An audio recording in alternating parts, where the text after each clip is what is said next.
எல்லாருக்கும் வணக்கம். இப்பதான் நெறைய விஷயங்கள் இந்தியால நெறைய புது புது ரோடு வருது. அப்புறம் பெரிய பெரிய ஸ்டாச்சூஸ நம்ம கட்டுறோம். இப்போ ரீசென்ட்டா அயோத்தியா கூட நம்ப பார்த்தோம். ராம் மந்திரம் கூட நம்ப பார்த்தோம். அதே மாரி நம்ப ஒரு ஒரு டிராவலிங் இதுல வந்தே பாரத்ன்றது ரொம்ப பிரஸ்டீஜியஸான ஒரு ப்ராஜெக்ட். ஆனா இந்த பிரஸ்டீஜியஸான ஒரு ப்ராஜெக்ட் என்ன நடந்திருக்குன்னா, ரீசென்ட்டா நடந்த ஒரு விஷயம். ஒரு 2 நாள் முன்னாடி சென்னை திருநெல்வேலி வந்தே பாரத் எக்ஸ்பிரஸ் வண்டிக்கு கல் அடிச்சிருக்காங்க. என்ன ஒரு போதையில பண்ணாங்களா? தண்ணி அடிச்சு, சரக்கு அடிச்சு, இல்ல அடிச்சுட்டு பண்ணாங்களா? தெரியல. ஆ, ஏய், என்னடா வெள்ளை கலர்ல போய் நிக்குது? அண்ணே அது ட்ரெயின் அண்ணே. ட்ரெயினா? ட்ரெயினா? ஏய், என்னடா வெள்ளை கலர்ல விட்டுருக்கான்? டேய், ட்ரெயின். ஏய், வெள்ளை கலர் பிடிக்கல, கல்லறா. எட்ரா எட்ரா எட்ரா கல்லறா. அடி, வெள்ளை கலர்ல விடுறீங்க. அண்ணே ஆயிடுச்சுண்ணே. என்னத்தான் நான் சொல்றது? ஏன்னா வந்தே பாரத்ன்றது நம்மளுக்கு ஆல்ரெடி தெரியும். எஸ், அது கொஞ்சம் காஸ்ட்லியான ஒரு லைக் டிராவல் பண்ணோம்னா ஒரு டிக்கெட்டுக்கு 1000 ரூபாய், 1500 ரூபாய். ஆமா, காஸ்ட்லி தான். ஆமா, காஸ்ட்லி தான்.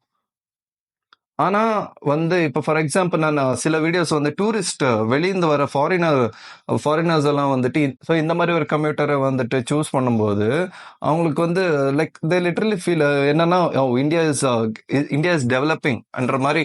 India is developing. So tourist அவங்க இந்த மாதிரி ஒரு ட்ரெயினை அவங்க சூஸ் பண்ணும்போது, டிராவல் பண்ணுறது சூஸ் பண்ணும்போது, ஆமா இந்தியா டெவலப் ஆகுது. ஆமா, இந்தியா டெவலப். ஆனா இந்தியன் ரயில்வே இன்னும் நிறைய டெவலப் ஆகணும் நிறைய. ஏன்னா Indian railway is fully is not controlled. அந்த அந்த ஒரு ஒரு ஆர்கனைசேஷனை கண்ட்ரோல் பண்றது இப்போ கவர்மெண்ட் இல்ல. பாதி கொஞ்சம் பர்சன்ட் தான் கவர்மெண்ட் கையில வச்சிருக்காங்க. மிச்சம்லாம் ஆல்மோஸ்ட் அவங்க பிரைவேடைசேஷன் பண்ணினுக்கிறாங்க. ஆனா எதுக்கு பண்றான்னு தெரியல. என்னதான் பிரைவேட் பண்ணா கூட கொஞ்சம் ஒழுங்கா நடத்தினா நல்லது.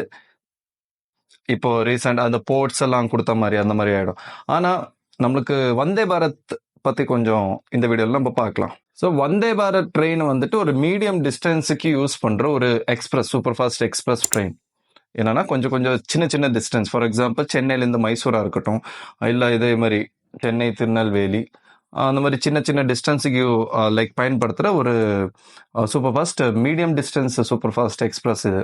ஸோ இது எங்கே மேனுஃபேக்சரிங் பண்ணுறாங்கன்னா நம்ம சென்னையில் தான். சென்னையில் integral coach factory, ICF coach ஃபேக்ட்ரியில் தான் இது மேனுஃபேக்சர் பண்ணுறாங்க. ஸோ இது ட்ரையல் ரன் பண்ணப்போ கிட்டத்தட்ட 183 கிலோமீட்டர்ஸ் பர் ஹவர் செக் பண்ணாங்க. அது நடந்துச்சு. ஆனால் இது நம்மளோட ரயில்வே அந்த ட்ராக் கண்டிஷன்ஸ் அவ்வளோ ப்ராப்பராக இல்லாதனால அது 160க்கு எடுத்துகிட்டு வந்தாங்க. இப்போ நம்ம இப்போ இந்த சென்னை திருநெல்வேலியாக இருக்கட்டும், இல்லை சென்னை டு மைசூராக இருக்கட்டும், இந்த ட்ரெயின் எல்லாமே 160ல போதான்னு கேட்டால் இல்லை. ஏன்னா நான் இங்கே இருக்கிற இன்னும் ட்ரெயின் அந்த ஃபெசிலிட்டிஸ் இன்னும் நிறைய ரெடி பண்ணணும். ஸோ எவ்வளோ இப்போ வந்தே பாரத் எக்ஸ்பிரஸ் அந்த ட்ரெயின் எவ்வளோ ட்ரெயின் இப்போ இருக்கு? கிட்டத்தட்ட 41 Vande Bharat express all over இந்தியாவில் சில இடத்துல அது ரன்னிங்கில் இருக்கு. ஆனால் நான் சொன்னேன் இல்லையா, அந்த 160 அந்த கிளாக் ஸ்பீடை எங்கே அச்சீவ் பண்ணுறாங்கன்னா, அந்த துக்லக்காபாத் ஆக்ரா அந்த ஒரு செக்ஷன் ஒன்று இருக்கு. அந்த செக்ஷன்ல தான் அந்த 160 அந்த ஒரு செக்ஷன் நடக்கும். அது யூஸ்வலி இதுக்கு முன்னாடி ஒரு ஒரு எக்ஸ்பிரஸ் ஒன்று இருக்கு. அதுதான் ஃபாஸ்டஸ்ட் எக்ஸ்பிரஸ். அது கட்டிமான் எக்ஸ்பிரஸ். அந்த எக்ஸ்பிரஸ் தான் 160 கிளாக் ஸ்பீடில் அச்சீவ் பண்ணிச்சு. இப்போ அதுக்கப்புறம் தான் இப்போ ஆக்சுவலி சொல்லணும்னா வந்தே பாரத் தான் ஹையர் ஸ்பீட் 180 வரைக்கும் கிளாக் ஆகும். ஆனால் அந்த கண்டிஷன்னால அது குறைச்சிட்டாங்க. சரி அம்மாள், அந்த கல் அடிச்சிட்டாங்க அப்படின்னு சொன்னியா இல்லையா? ஸோ அது என்ன அப்படின்னு கேட்டால், ஆமாம் சென்னை திருநெல்வேலி அது கல் அடித்தாங்க. ஆமாம், அது ஓடுற ட்ரெயினில் தான் ஓடி நிற்க ஸ்பீடில் போய் நிற்கிற டைமில் தான் கல் அடிச்சிருக்காங்கன்னு சொல்லிட்டு சொல்கிறாங்க. எவன்டாவன் ட்ரெயினுக்கே கல் அடிச்சிருக்கான்? ஆ, அவன் மட்டும் என் கையில் கிடைக்கணும், சங்குலே மிதிக்கிறான் அவனை. சார், இவங்க தான் சார் அந்த ட்ரெயினுக்கு கல் அடிச்சிருந்து. இவங்களா? டேய், ட்ரெயினுக்கா கல் அடிக்கிறீங்க? சார் என்ன மன்னிச்சிருங்க சார், ஏதோ தப்பு பண்ணிட்டோம், ஏதோ கொஞ்சம் பார்த்து செய்யுங்க சார். சார் ஏட்டு உள்ள கூட்டிட்டு வாங்க, வச்சு செய்யலாம். ஏன்ல இவங்க தேவையா உங்களுக்கு? வாங்க உள்ள வாங்க. ஐயா பசங்களா கூட இருங்கடா. சரிண்ணா. நம்ம எல்லாம் சேர்ந்து தானே கல் அடிச்சோம். போலாம். அடிங்க. உனக்கு அடிக்கிறதுக்கு வேற எதுவுமே இடம் கிடைக்கலையா? ட்ரெயின் தான் கெச்சிச்சா? அடி சார், அடிக்காதீங்க சார், தப்பு பண்ணிட்டேன் சார். சார் விட்டுருங்க சார். அ- அ- அடி அடி சார் சார் அடி. சார் சார் அடிக்காதீங்க சார். இன்னொரு வாட்டி இந்த மாதிரி செஞ்சீங்க சாரி சார். அவ்வளோதான்.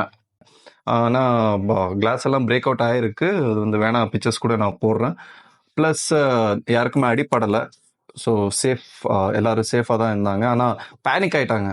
ஏன்னா இப்படி தேர் பேயிங் அவ்வளோ அமௌண்ட் அவங்க பே பண்ணி அவங்க வந்து அந்த ஒரு சேஃப்டி அந்த ஒரு இதுக்காக வந்து தேர் ட்ராவலிங் அவங்க எங்கே வேணா போட்டுமே அங்கே போகிறாங்க. ஆனால் இந்த மாதிரி எல்லாம் ஒரு விஷயங்கள் நடக்கும்போது வந்து மனசுக்குள்ள ஒரு பயம் இருக்கும். ஏன்னா நம்ம ஆல்ரெடி நம்ம பார்த்துருப்போம் நார்மல் ட்ரெயின்ஸில் வந்துட்டு இந்த மாதிரி கல் அடிக்கிறது எல்லாமே, மொபைல் ஸ்நாச் பண்ணுறது இதெல்லாமே நிறைய நடந்திருக்கு. நானே பார்த்துருக்கேன் நிறைய விஷயம். இது நீங்கள் வீடியோ பார்க்குறவங்க உங்களுக்கு கூட நீங்கள் நிறைய வாட்டி நீங்கள் அது அப்சர்வ் பண்ணியிருந்தா உங்களுக்கு புரியும். மேபி உங்களுக்கு தெரிஞ்சவங்க கையிலேருந்து மொபைல் அடிச்சிருப்பாங்க. ஆனால் இதில் வந்துட்டு டோர்ஸ் ஆர் க்ளோஸ், விண்டோஸ் இல்லை, விண்டோஸ் எதுவும் ஓப்பன் இல்லை, எல்லாமே close, full packed, jam packed. நீங்கள் வந்து அந்த டைமுக்கு மட்டும்தான் டோர் ஓப்பன் ஆகும், அதுக்கப்புறமா க்ளோஸ் ஆகிடும். இல்லை அதுக்கப்புறமா யார் ஏறணும்னு நினச்சா கூட போக முடியாது. ஸோ இந்த மாதிரி ஒரு ப்ரெஸ்டீஜியஸான ஒரு ட்ரெயின் வந்து நம்மளோட இந்தியாவோட ப்ரைடு. இதுக்கப்புறம் இன்னும் அப்கமிங் ப்ராஜெக்ட்ஸ் எல்லாம் வருது. இந்தியாவோட ப்ரைடு. ஆனால் எதுக்கு வந்து மக்கள் வந்து இது இங்கே மட்டும் இல்லை, ஏன் கேரளாவில் கூட நடந்திருக்கு, நார்த் இந்தியா நிறைய நடந்திருக்கு. ஏன்னா ஸ்டார்டிங் ஒரு ஒரு ட்ரெயின் ரிலீஸ் பண்ணப்போ கூட வந்துட்டு அதுக்கு கல் அடிச்சிருக்காங்க. என்ன விளையாட்டுக்கு இப்படி ஆடுறாங்களான்னு எனக்கு புரியல. ஆனால் இது பண்ணுறது நல்லதில்லை. ப்ளீஸ் இந்த மாதிரி பண்ணுறது ஸ்டாப் பண்ணுங்க. அண்ட் என்கரேஜ் பண்ணுங்க. இந்த மாதிரி ஒரு புது புது விஷயங்கள் வரும்போது என்கரேஜ் பண்ணணும் நம்ம. இது வந்து நம்மளோட எக்கானமியும் பூஸ்ட் பண்ணும். ப்ளஸ் இது எதுவுமே வந்துட்டு வெளியில போய் பண்ணி அது வந்து நம்ம இங்கேருந்து இம்போர்ட் பண்ணியது இல்லை. Vande Bharat is not imported, it's fully manufactured by நம்மளோட இன்ஜினியர்ஸ் தான் ஃபுல்லி மேனுஃபேக்சர் பண்ணியிருந்து சென்னையில். So totally it's made in India. So இந்த மாதிரி விஷயங்களுக்கு வந்து நம்ம சப்போர்ட் பண்ணணும். அது விட்டுட்டு இவங்க வந்தே பாரத் விட்டுட்டாங்க, அது விட்டுட்டாங்க, அப்படி இப்படின்னு எல்லாம் பேச. ஏன்னா இதுக்கு முன்னாடி கூட ஒரு ஆர்டிக்கல்ல வந்து ஒரு ஃபாரின் ஆர்டிக்கல்ல வந்து இவங்க Vande Bharat super fast express விடுறாங்க, அது கீழே வந்துட்டு ஒரு நார்மல் ட்ரெயின் போகுது, அதுக்கு மேலே நிறைய ஆட்கள் வந்து உட்காந்துருக்காங்க. ஒன்னொன்னா மாறும், டெவலப் ஆகும், ஆயின்னு இருக்கு. இட் டேக் சம் டைம் இல்லையா? It take some time. So please இந்த மாதிரி ஒரு நிகழ்வெல்லாம் வந்துட்டு அவாய்ட் பண்ண பாருங்க. அண்ட் யாராலும் இது மாதிரி பண்ண போறாங்கன்னா கூட ப்ளீஸ் அவங்கள வந்து ஸ்டாப் பண்ணுங்க. So that's it guys. So இந்த வீடியோ உங்களுக்கு பிடிச்சிருந்துச்சுன்னா இந்த வீடியோக்கு லைக் பண்ணி என்னோட சேனலுக்கு சப்ஸ்கிரைப் பண்ணுங்க. அண்ட் வேற ஏதாச்சும் வீடியோ பற்றி நான் பேசணுன்னா கமெண்ட் செக்ஷனில் கமெண்ட் பண்ணுங்க, நம்ம அடுத்த வீடியோவில் வந்து பேசலாம். ஸோ அது வரைக்கும் பாய்.